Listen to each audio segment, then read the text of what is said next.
Imagine waking up one morning to discover that every ocean, sea, and vast body of water on Earth had frozen solid, from surface to deepest trench. The endless blue that once shifted and breathed would now be an unbroken expanse of ice, glittering white beneath the sun. At first, the sight might be breathtaking.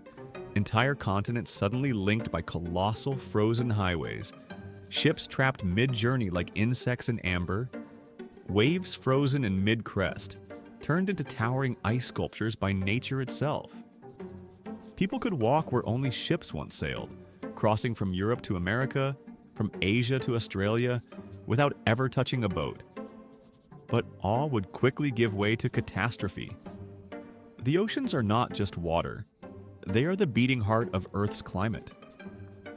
Without moving currents, the planet's heat distribution would collapse. Coastal cities would face a sudden, brutal deep freeze as winds no longer carried warmth from the sea. Tropical regions would wither, deserts would spread, and weather patterns would spiral into chaos. Rain would nearly vanish since evaporation would grind to a halt, plunging the world into drought. Life in the oceans would end almost instantly. Fish, whales, and corals would be entombed in ice.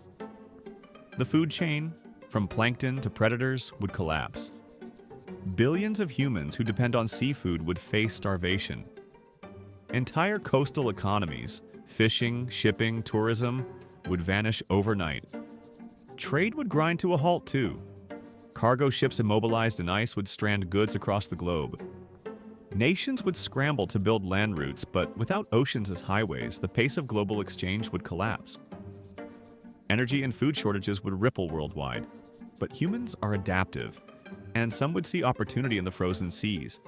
Vast plains of ice could be used for mining, drilling, or even new cities.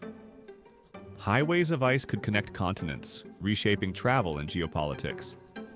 Nations once divided by oceans would suddenly share borders, and disputes over where one landmass ends and another begins would ignite conflicts.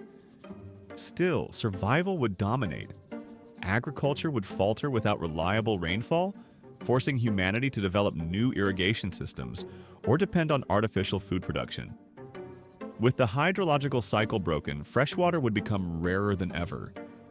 Wars over rivers and underground aquifers could erupt, replacing the old conflicts once fought over oil. Culturally, the frozen oceans would reshape imagination.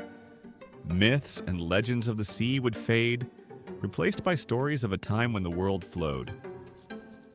Children might grow up never having seen waves, never knowing what it meant to swim, sail, or fish. The ocean would become less a source of life and more a frozen tomb, a silent reminder of what Earth once was. Scientists would debate endlessly. What force could have done this? A sudden cosmic event? Alien interference? A shift in physical laws? Some would hunt desperately for a way to melt the ice to bring back the seas. Others would argue that humanity must adapt to this new frozen Earth, inventing ways to live without oceans. In the end, the frozen oceans would mark the beginning of a new age for humanity.